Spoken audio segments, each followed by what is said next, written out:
So just quickly before we get into today's video all about my car camping setup, just a quick message to, well, everybody that's watching really, but I guess mostly my regular subscribers, my regular viewers.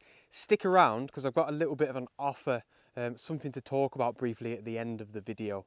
So enjoy the video, watch it, and then hear me out at the end because it's something for you, and I think so many of you are going to really like it. Sometimes I struggle to understand the why. Why do you sleep in the back of your car? What are you camping in your metal box for? I feel like this picture, as you're seeing it right now, sums it all up. So, welcome back to the channel, guys. As promised, I wanted to give you just a brief run through really of my car camping setup, I suppose, how I've got my car set up, a few little things that I've bought to make it a little bit more comfortable for myself. I am on a main road, so if there is some traffic noise, I do apologise. But I tell you what a lay-by.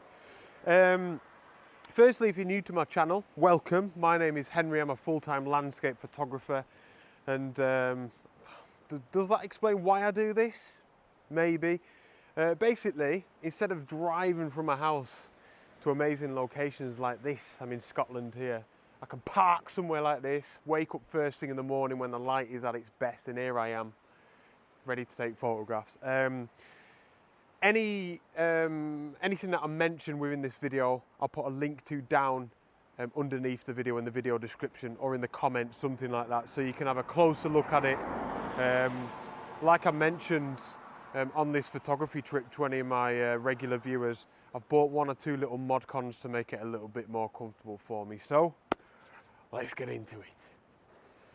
So firstly, the car we have got a Peugeot 3008. I think it's classed as like a crossover. It's sort of like an SUV or like a people carrier, what we'd call it here in the UK. Basically, it just means it's quite roomy. There's quite a lot of space, which is obviously good for this sort of thing.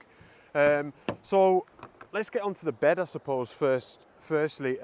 Seats down in the back.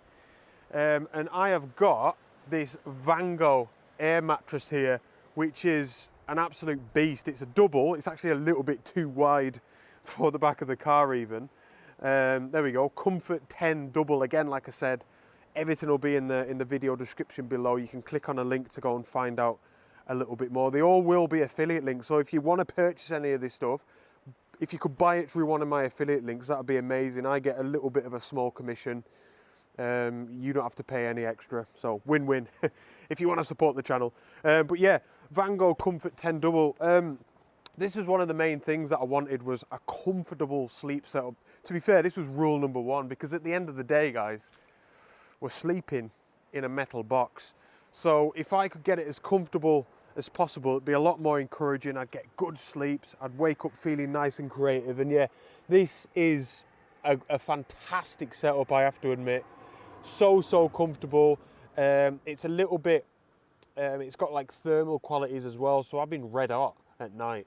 And then yeah, what else have we got? We've just got my duvet from home, a couple of pillows from home as well. We've got this nice fur blanket on top of it to act as my sheet, and then underneath, obviously, like I said, I've just got the seats down. I've got another like sort of quilted mattress here that's actually wet in this area. I'm not sure why. Oh, the water probably leaked earlier, that'll be it. So that's the sleeping setup, fairly simple, and that's all there is to say about it. I just wanted to make sure that there's always a bed there, no reason to have anywhere to sit in the back or anything like that, and that is that. I'll show you the front section so we can get it out of the way. Driver's seat, probably quite obviously. Let's go around this way to the driver's seat, shall we, if we're going to talk about it. I didn't want to modify anything with it, you know. The seat's as far back as it can go, so it's comfortable for me to drive. Didn't want to make any sacrifices there, because there's a lot of driving, you know. It was like a 7-hour drive to get from my house to where I started this adventure here in Scotland. Nothing has changed there whatsoever. What's cool in this car is we've got this like little center console bit here, which I use as my bin. It's absolutely massive, that is. You can get like probably 2 or 3 2-litre bottles in there. It's a beast, so that's good as the bin, keeps it nice and tidy. Let's go around to the other side, which is the office, the camera room. This is where I keep all my gear. So, don't need to run you through my gear. I've got my bag, I've got pretty much everything that I'd usually bring with me for my photography. 2 or 3 cameras, my stills camera, a couple of video cameras for obviously my YouTube videos. This is my main video camera here, my Olympus EM1 Mark II. Then I've got my Nikon Z7 in there for my landscape photography. But yeah, bag lives on there. This is just my clothes and my toiletries. So you'll see what I've done is tried to give everything its own like compartment, so I'm not messing around trying to find things. My camera gear's here, clothes and toiletries are here, water tank down there. I got this off eBay. It's just like a 10-litre water tank. That'll definitely last me the whole trip. So everything has got its place, you know, it's not strewn around the car, you know. That's that, nice and simple. Now, let's go to the back here. This is what is class about my car. Oh, by the way, sorry, I've got a sleeping bag here, which is a winter one. I think it might be like a 4-season one, but I wouldn't say it's great for like deep winter. I think it maybe goes down to like -5. It's from Torpedo 7, which is I bought it in New Zealand. I think it's a Kiwi or an Aussie brand. I've had it for a few years, that's class. But I'd recommend bringing that just in case. I haven't had to use it because it's been quite hot. In fact, before we get into the back, again, going back to like, I like to have everything in its own compartments. This is my food. Car coming past. Whoa. Food box, really. You know, that's why I've got a couple of books in it. No, but yeah, this is all my food and sort of cooking utensils, that sort of thing. Just give me 1 second. There's a big, massive tractor coming. What a beast. Right, I think we're safe. So yeah, all I've got with me is a stove, like a normal camping stove. This little pot here is just for boiling water. I've got a light, I've got a couple of head torches in my photography bag as well. Biscuits, digestives, dark chocolate, only the best. If I could give a tip, I mean, this doesn't really make sense because it depends what you're doing your car camping for, but I guess generally you're on an adventure, aren't you? Books, oh my goodness. When you're somewhere you don't really know, I don't know these areas at all really, to be able to just chill out of an evening, read books, you know, get some ideas for where I want to do my photography or where you'd want to go on your adventures, that sort of thing. It is class because it's nice to drive around aimlessly. I do like that, but I feel like you get a perfect balance when you get a book because you can sort of drive around and head towards the locations in the book, so you've still got that freedom to kind of go where you want to go. You know, I didn't make any plans before I left home, so I love doing it this way. I've got my milk, oat milk. Oat milk is actually way easier to store, isn't it, than normal milk and that as well. Porridge. I've got a few like boil in the bag meals and stuff as well. Coffee, you know, I've got my AeroPress with me. I need to have a good cough. That's it. Oh, we've got some baby wipes here. Do I need say more? Right, just thought of something else as well. Obviously I'm just reeling this off, I haven't planned it. This is a beast. This is probably the main mod con that I bought myself. Sorry, I can't really show you it very well. This cool box here. This has been really good to store bacon. I've got a steak in there as well. I still haven't had it, but it's still fine. And it's a 12-volt one, and you can plug it in at home as well. So here's the cable for it. In my car, I can plug it in at the back here. There it is, which is fantastic. So whenever the engine's on, that's going. Whenever the engine's off, it still keeps things relatively cool. That's been great. I've got my Lucozades in there. So in fact, I might get one of them out. I fancy myself a Lucozade. Oh, I've only got a couple left. I'm running low. But no, this is obviously really helpful for obvious reasons. I'd say it'd come into its own a little bit in summer when it's a bit warmer out. You know, you'd get a good usage out of it. What I will say is that it's not a fridge, so don't expect it to keep things like ice cold. It just keeps things. I think it goes down to like -15, whatever the ambient temperature is. So it's all very dependent on whether or not I've got my heaters on in the car and stuff. So yeah, it's not perfect, but for what I want to use it for, keeping my Lucozades nice and cool, storing meat over 2 or 3 days, things like that, it's absolutely spot on. I can't wait for that Lucozade now. I forgot I had them. I didn't really, I love them. I'm addicted. So what's really cool on my car, it's got this platform here. So actually in my last week's video, I was cooking some bacon on here. I was making a coffee with my AeroPress. It was absolutely fantastic. Really good in, I mean, it's not perfect. We're not in a camper van here. It is all about compromises, but if the weather's not great, windy, maybe a little bit of rain, this is a cool little place to get the stove out. Another thing that I'm lucky with this car really is this section here lifts up at the back. So you can see there, I've got waterproofs in there. I've got my washing up stuff to wash my pots, a couple of gases, my stove. What else? Oh, I've got my dirty pots bag where I put the dirty pots in. Probably should have done the dishes for this video so it looks a bit better. But yeah, it's not, I mean, it's obviously it's quite flat, you know, it's not very deep, but from left to right, from back to front, I can actually fit quite a lot in there, and it's nice because, you know, everything's just out of the way. Everything's just out of the way. And again, I think that's another tip. And this is definitely the sort of thing I'd say to myself as well as you guys, is just try and keep it tidy. It's so much better when things are kept tidy and compartmentalized. You know where things are, you can just get to them quick.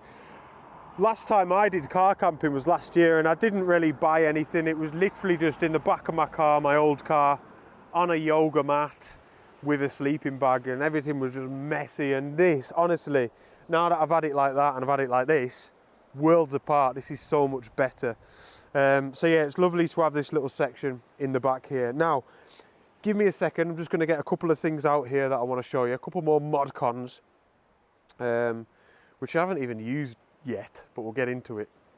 Look at this. Now, I have to admit, the reality of these purchases set in quite quickly here in the northwest of Scotland. If you watched my videos when I was out doing my photography on this adventure, it's rained quite a lot. And up until this point now, I've not even had them out because this is the first time it's not been raining. So at least I can show them to you, as you know. But obviously you can see what the idea was. I read something about car camping on the internet, and somebody gave a really nice simple tip, and it was they said just try and minimize the amount of time you spend in your car. So sleep in it, you know, have a wash in it, brush your teeth and stuff like that, but that's about it. You know, obviously driving it. And as soon as I read that, I thought, you know, that's actually a really good point. Made these purchases, little tripod stool, and the idea was, you know, anytime I'm cooking something, I'm away from the car. But I had these ideas of sun, no wind, you know, stunning, nice and warm, but it's not been like that at all. But that's where that little platform on the back of the car has been quite handy. But I'd like to think I'd use this at some point. But yeah, like I said, the idea was not to spend all the time in my car. And I think it's just not quite sort of romantic as well, isn't it? Just to enjoy cooking in a location like this, and just it's part of the adventure, isn't it? Enjoying the adventure. But fingers crossed I get to use it. Again, links to these in the video description below, guys, if you want to check them out. Now, one more thing that I want to show you is this is probably the best thing that I've done in preparation for this particular car camping trip. So before I left home, I spent some time, a couple of hours, cutting out these, which, if you can't tell, are for the windows. So this is just for privacy and warmth, really. So wherever I pull up, the last 2 nights I've just stayed in sort of lay-bys on the side of quiet country roads, let's say. But no, these are definitely the best thing that I've done. Like I said earlier, it's been warm in here. These are insulated. Maybe it is that. Maybe that's the reason. So this, by the way, is underlay for laminate flooring. I I was laying some laminate down at home and I had loads of this left over. It is insulating because that's what it's for, you know, in the house. And basically just spent a load of time at home using tin foil on the inside of the windows in the car to create like stencils to then draw around them on the underlay and then cut around the stencil with a Stanley knife. And to be honest, it worked an absolute treat. What I will say is, you could probably tell from this here, like, it's definitely not perfect, but by the time they're in, it's a lot easier to do it when you're in the car. Car's locked, all the doors are shut, you can do it quite quickly. Yeah, it's not perfect, but it definitely gets the job done, and I do think it helps to trap in quite a lot of the heat in the car as well. But they're great. I did them for all the little mini windows and stuff as well. I did one for the back window, and the front window, I wanted to get one of those, you know, those like reflectors that you see people having. People have them in Europe, don't they? It doesn't get hot enough here to reflect the sunlight. That would have been ideal, but I just didn't have time to buy one. So I don't even need to show you, but I've just got like a bed sheet down here, and I just throw the bottom of the sheet at the end of the dashboard there and then wrap it round the sun visors there, and that sort of gives me the privacy from the front, from the windscreen. And yeah, by the time these are all in, it is absolutely spot on. And I suppose the overall goal is just to try and get it as close to a camper van as possible, you know. Of course, I'm never going to get it exactly like a camper van, but I was thinking to myself, right, at the end of the day, you're in a camper van. Is it really that different? I mean, it is, isn't it? You can stand up, your bed is like separate so you can cook indoors. You've got a lot more space, it's easier to keep tidy. And I could go on, but the point is, what are you looking at for a camper van? Like 20 grand at best. Whereas this, and again, I'm not trying to compare it to a camper van at all, I'm just saying, for the amount of money that you don't go out and spend, I don't know what I've spent, probably 100 quid on a few little mod cons and that, couple of 100 quid maybe. And yeah, to be honest, and this was the goal, I'm really glad I'm going to hear myself say this, one of the main goals with this adventure, 2 or 3 nights this is going to have been, was to really encourage myself to want to come out and do it again and try and get it as comfy as possible, so that I would say that. And I could safely say now I would definitely come out and do this again in the car, especially as a landscape photographer as well, because like I said, look what it gives to me, you know, it is absolutely quality. So that is that. I hope that's been interesting. It's not really the sort of video that I would usually do. If you want to see me out on my photography adventures, sleeping in the car, that sort of thing, be sure to subscribe. Please give the video a thumbs up if you enjoyed it. It does always really help me out. Please comment below if you've got any suggestions with my own setup. Always looking to improve. That would be much appreciated. And yeah. Alright, so I'm out and about today filming what's going to be next week's video. Confuses me a little bit. I'm sure it does you. But I needed to get this in here, alright? I've teamed up with a company called 5 Day Deal, and the 5 Day Deal is now for you guys, or as this video is being released. I'll put a link in the video description below this. You can check it out in full detail. But just briefly, there's 5 days where this company is offering thousands of pounds worth of photography, videos, tuition, absolute all sorts for like $89 US. It's madness, honestly. In fact, some of these video tuitions and programs I've bought from a fella called Jimmy McIntyre in the past for myself with my own money for about that price anyway. And you get hundreds of other stuff as well from all like wonderful fellow landscape photographers on YouTube, just wonderful photographers in general, all different genres and niches. So definitely go and check it out. Absolutely take it or leave it. I understand a lot of you, you don't like being sold to. I get that, I don't. But this is one of them. They emailed me, they got in touch, and I couldn't refuse it because honestly, the deal is madness. So go and check it out. It's an affiliate link in the description below. If you use that link, I get a benefit, it supports the channel, but honestly, wholeheartedly, I took this on because the deal is so good for you guys. So please go and check it out. Felt like I got a little bit intense then, but yeah, go and check it out. Hope you enjoyed today's video, and make sure you subscribe to tune in next week so you see where I am. Out!